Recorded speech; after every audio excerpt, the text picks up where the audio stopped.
and backyard business. I'm loving this, and we're loving the amount of feedback we're getting, participation, and all that kind of stuff. What a very cool setting. We decided to do several of our shows here because Kurt Landis and the good people at the Iron Pig said, go ahead, use our backyard, which was a little more impressive than my backyard. Tyrone Fisher, good to see you. Thanks for being here. Thanks for having me. Let me just talk about you first, because we can talk about Big Brothers, and I know the passion you have, and I know the amazing work they do and have done. But first of all, you grew up in the Philly area, Yep. so what's your take on the Lehigh Valley? Of course, we sit in this beautiful ballpark. It's hard. Well, this is amazing. You couldn't have a better background for us. But it's so funny you asked that, because being from Philly as a kid, all I knew of Allentown was Dorney Park. We came here every year. Did you really? And that's all we saw. We drove in, we drove out. So I didn't realize that Allentown had so much to offer. And you must have thought it was a little country bumpkin town. I right? did, because you don't see the city when you come in from when you're out of town. Yeah. But living here, I moved here in 2017 with the family, and couldn't have asked for a better transition for myself, my wife, and my children. It's just been an amazing place. And your wife's from here, right? My wife is from the Lehigh Valley. She grew up in Coopersburg. I was kidding, Tyrone. Many people in Lehigh Valley, they're born here, they're staying here. But anyway, so when you got here, did you think, man, I hope I'm going to be okay? I mean, this is a little bit of a different environment, than it would have enough to offer to keep you happy. Yeah, right. Initially I did, because I was concerned about the size and being connected, how I was going to get connected. But after a few years, things just fell into place with the networking I've been able to do and the organization that I work for. I've been able to just meet so many wonderful people here in the Lehigh Valley. Would you also say when you first got here, it wasn't the most diverse place on the planet? And did that have, as we've changed, our demographics have changed, do you feel more comfortable because there's more diversity, more people that look like you here? Yeah. I kind of always thought it was diverse, but more from the Hispanic standpoint. Because one thing, when you're an outsider, you think of Allentown, you think of a lot of Hispanic population.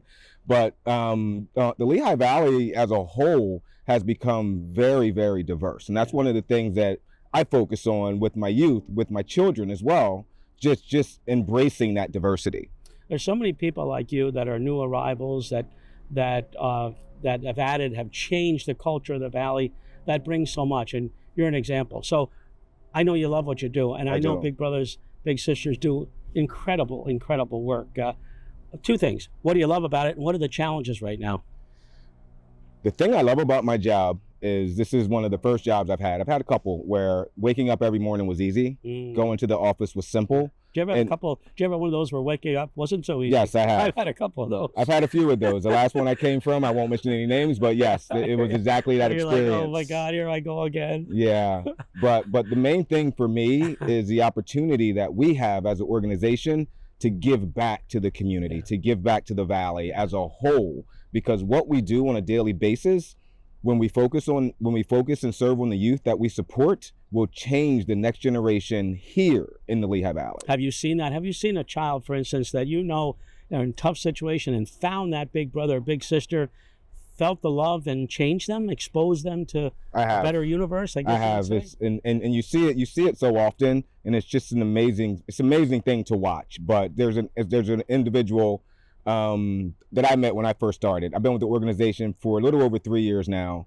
And when I first met this little man, he couldn't look me eye to eye.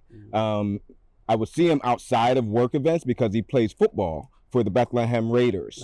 So I coach youth sports with South Parkland Youth Association. So we kind of made this connection. Did you? Yes. Yeah, the Trojans. You're a Trojan. Team. Yes. About 100 years ago. So when I first met him, he couldn't look me in the eye. He would talk to me, but his head was always down. He's been with his big now for over 3 years. And I tell you, when he walks in the room, he's coming up to me first and shaking my hand and looking me directly in my face and asking me questions about how my day was, this, that, and the other. And it's been because of the relationship that he's had with this big. Well, I'm sure I know the answer to this, but I'll tee it up anyway for you. I guess, like everything, you could use more bigs. We could.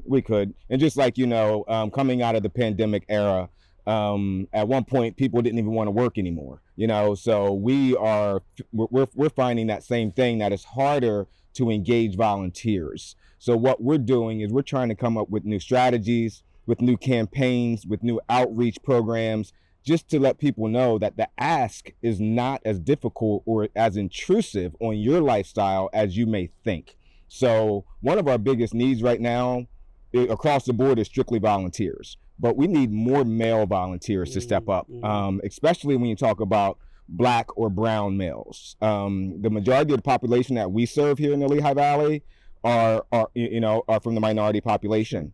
So a lot of the families that we talk to, they want individuals, they want their children to see people that look like them, that are successful. And people ask what it takes to be a big. There's two things that it takes to be a big. First off is the commitment, just showing up. A lot of the youth that we support just need that consistency in their life. Yeah. They anticipate when these scheduled outings are happening that their big's going to show up. The second thing is we just ask that you're a good role model. And that's all it is. We're not asking for any special traits. We're not asking for people who are doctors or lawyers. We're just asking for people who care. Yeah. And if you do those two things, the relationship will build itself over time and everything else just comes to fruition. Yeah, I don't know what it is. I don't, whether it's Big Brothers, whether it's the Rotary Club, Kiwanis, the church, it's hard to find volunteers, as like people seem to have the mindset of, are they too busy? Is it too busy to trying to keep your head above? I don't know what it is, but yeah, it's changing. It is. And many of the organizations, but many organizations, the volunteers they have are older.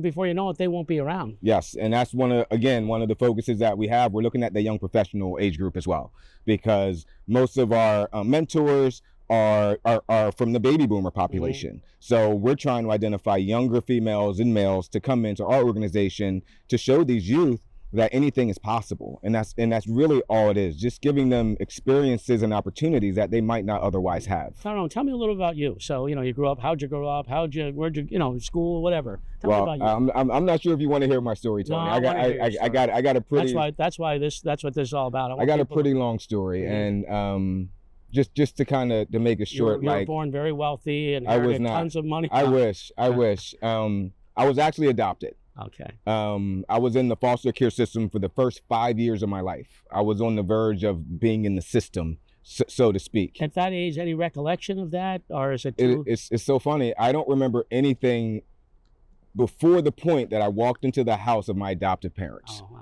wow. I was in, just from records, I was in about 12 or 13 different foster homes in that time frame.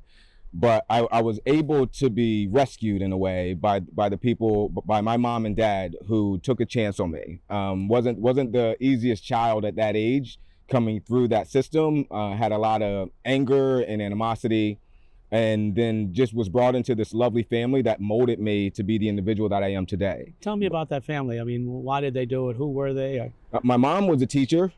And my father worked for the Philadelphia Post Office. And my mother it was my dad's second marriage. My mother was unable to have children, but she wanted a child of her own. They didn't want to have a baby, so it worked out for me that they found me. I was actually, they actually found me on the Wednesday's Child edition in the Philadelphia Inquirer. Oh my gosh. In 1975. Yes, so it's in a pretty, it's a pretty, I'm sorry, 1978. It's a pretty amazing story. And then I was in Dover, Delaware at the time, and they came down, they saw me, they started all the process and the paperwork. Do you remember that?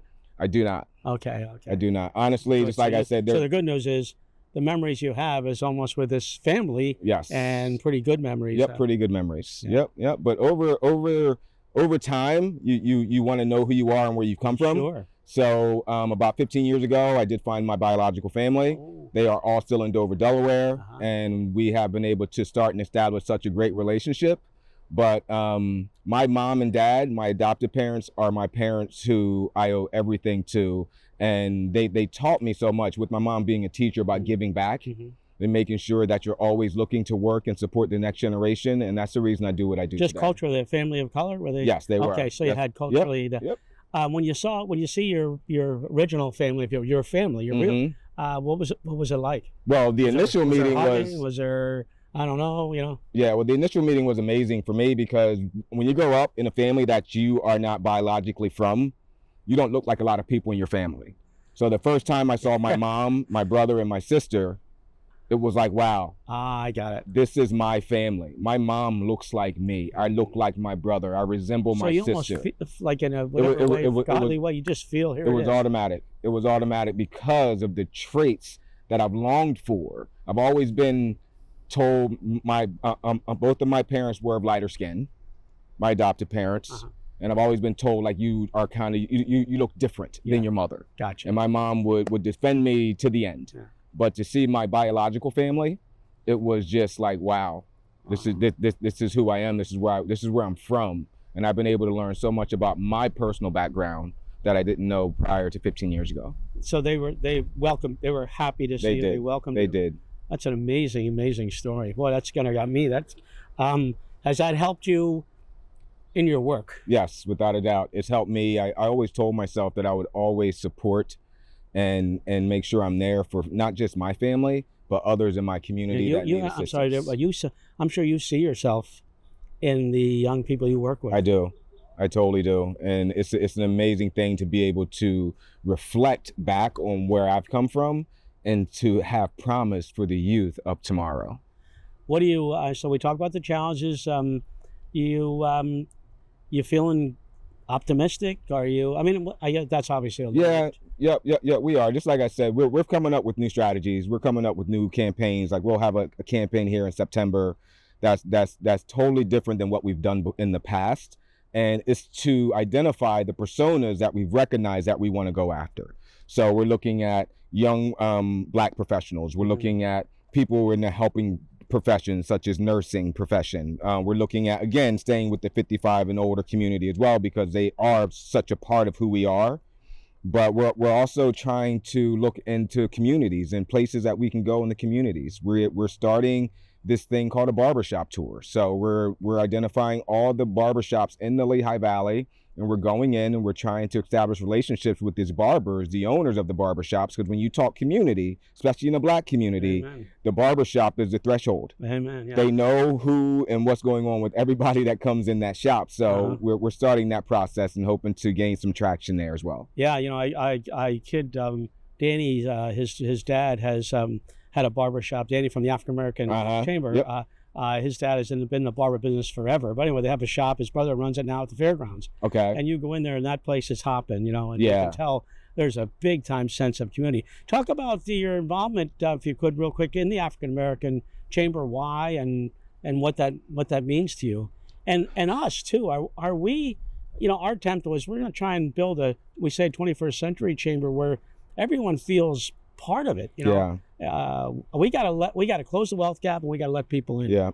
Well, moving to the Valley, that was one of the biggest things that got me into the network of the Valley, because once I started working for Big Brothers Big Sisters. Did you feel the door was open for you? I did. Okay. I did. Once I started working with Big Brothers Big Sisters, some of the first few events that I went to were chamber events, and I felt the love right away. And then I met Danielle Joseph, and we just were able to establish a relationship. And then I found out about the chamber having councils, and so I asked about how I could be involved as a council. Even though I'm not a business owner, it was really nice to be accepted into that council. And I started off just on the planning committee, and then I moved up to a board member, and now I was elected co-vice chair in that chamber. But the chamber in the Lehigh Valley opens up so many doors for so many people and so many organizations, especially when you're not from here.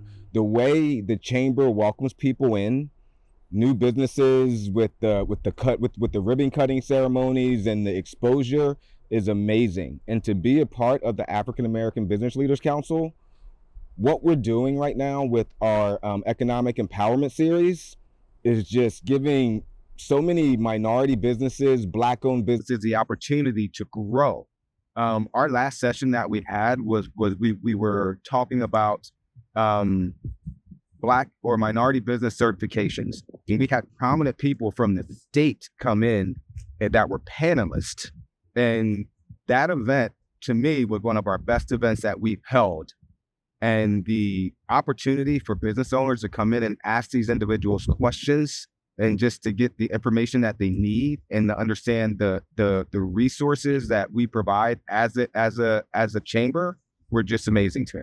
Well, Tyrone, do me a favor. Would you thank your wife? First of all, you met her, and that's what got you here, right? Yes, sir. Where'd you meet, by the way? In college. Oh, okay. Yep, Mansfield University. Oh, yes. There you go. Well, tell her thank you, because you are a really, really good guy. I love having you. I love being around you, and I'm thankful that you're here. I'm thankful that you want to be part of the community. I'm thankful that you're lifting up young people. You're what we need here, so thank you. Appreciate that. Appreciate it. And just one last thing, like if anybody is interested in volunteering, please just go to our website, Big Brothers Big Sisters. You can search us on, you know, on Google, and just look at all the things we offer. We offer multiple programs that will support youth, but also we want to make sure that we're supporting our bigs, we're supporting our volunteers. We want them to understand that the ask is very simple.